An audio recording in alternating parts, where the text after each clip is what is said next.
Hi అండి, అందరికీ నమస్కారం. ఈ వీడియోలో కందనకాయల కర్రీ ఎలా టేస్టీగా తయారు చేసుకోవాలో చూపిస్తాను. ముందుగా 2 ఉల్లిగడ్డలు, 2 టమాటాలు, కొన్ని పచ్చి ఉల్లిగడ్డలను టమాటాలను సన్నగా కట్ చేసుకోవాలి. ఈ వీడియోలో చూపిస్తున్న విధంగా చిన్నగా కట్ చేసుకోవాలి.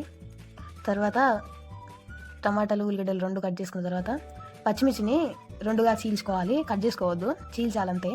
ఇంకో ఇలా వీడియోలో చూపిస్తున్న విధంగా చీల్చుకోవాలి. తర్వాత పుదీనా నీళ్ళల్లో నీట్గా కడుక్కొని ఆకులను కట్ చేసుకొని పక్క పెట్టుకోవాలి. తర్వాత కొత్తిమీరని నీళ్ళలో బాగా కడుక్కొని సన్నగా కట్ చేసుకొని పక్క పెట్టుకోవాలి. మనం కట్ చేసుకుని అన్నీ చూద్దాం. టమాటా, పచ్చిమిర్చి, పుదీనా, కొత్తిమీర, ఉల్లిపాయలు.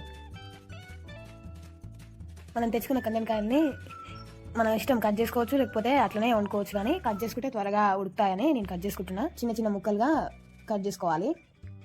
ఇలా కట్ చేసుకున్న తర్వాత వాటర్లో వేసుకొని నీట్గా కడుక్కోవాలి. ఇలా నేను చూపిస్తున్న విధంగా బాగా కడుక్కొని పక్కకు తీసుకోవాలి వేరే గిన్నెలో.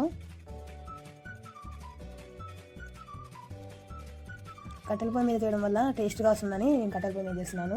అది మన ఇష్టం, గ్యాస్ మీదైనా చేయొచ్చు. కడాయి పెట్టుకొని నూనె పోసుకోవాలి. ఫ్రై కాబట్టి కొంచెం ఎక్కువనే పడుతుంది. తర్వాత పోపు గింజలు వేసుకోవాలి. మనం కట్ చేసుకున్న మిరపకాయలు, ఉల్లిగడ్డ వేసుకొని కొత్తిమీర, పుదీనా వేసుకొని కలుపుకోవాలి. తర్వాత కొంచెం వేగినాక అల్లం కూడా వేసుకొని కలుపుకోవాలి. అల్లం ఫ్రై అయ్యాక కొంచెం పసుపు వేసుకొని కలుపుకోవాలి. ఇవి కొంచెం మగ్గినాక బాగా కలుపుకొని మనం కట్ చేసుకున్న కందనకాయలు ఉన్నాయిగా అవి వేసుకోవాలి. ముక్కలు వేసుకున్నాక ఆ ఉల్లిగడ్డలు, ఆ మసాలా మొత్తం ఆ ముక్కలకు పట్టే విధంగా కలుపుకొని కొంచెంసేపు వేగనివ్వాలి. కలుపుకున్నాక తర్వాత మూత పెట్టేసుకోవాలి. ఒక 10 నిమిషాల తర్వాత తీసి మళ్ళీ కలుపుకోవాలి. అలాగే మూత పెట్టి ఉంచితే కిందంగా మాడిపోతుంది. చూసి మంట చిన్న పెట్టుకొని ఫ్రై చేసుకోవాలి. ఇలా కలుపుతూనే ఉండాలి, లేకపోతే అడుగు అంటుపోతుంది, మాడిపోతుంది. మనం జాగ్రత్తగా చూసుకొని కలుపుకోవాలి. తర్వాత మనం కట్ చేసుకున్న టమాటాలను వేసుకొని దానిపైనే మనకి టేస్ట్ తగ్గట్టు ఉప్పు వేసుకొని కలుపుకొని మూత పెట్టేసుకోవాలి. కానీ చూసుకోవాలి, మధ్యలో తీసి కలుపుకుంటూ ఉండాలి. మాడిపోయినా దానికి అంటుకున్న మొత్తం గ్రేవీ మొత్తం తీసేసి మళ్ళీ కలుపుకోవాలి. ఇలా కలుపుతూనే ఉండాలి, కింద మాడిపోకుండా అడుగంటకుండా చూసుకోవాలి, లేకపోతే ఆ టేస్ట్ రాదు. ముక్కలకి బాగా కలుపుతుంటేనే టేస్ట్ వస్తుంది. తర్వాత మనకు తగినంత కారం వేసుకొని కలుపుకోవాలి. ముక్కలకు బాగా పట్టే విధంగా కలుపుకోవాలి. కారం అడుగంటితే మాడిపోకుండా మళ్ళీ గంటతో బాగా కలుపుతూ ఉండాలి. ఆ గ్రేవీ మొత్తం ఆ ముక్కలకు బట్టి టేస్ట్ అనేది బాగా ఉంటుంది.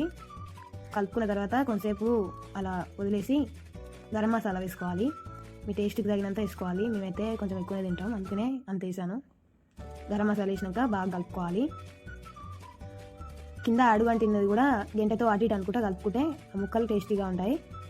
తర్వాత లాస్ట్కి పచ్చిమిర్చి వేయాలి. కొత్తిమీర, పుదీనా ఇవన్నీ వేసుకొని కలుపుకొని చివరగా కలుపుకున్న తర్వాత కర్రీ అయితే అయిపోయిందండి. మా ఛానల్ని ఎవరైనా కొత్తగా చూస్తుంటే సబ్స్క్రైబ్ చేసుకోండి.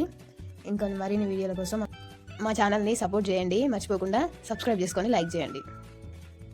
చూస్తుంటేనే నోరు ఊరిపోతుంది. ఇలాంటి మరిన్ని వీడియోల కోసం మా ఛానల్ని సబ్స్క్రైబ్ చేసుకోండి.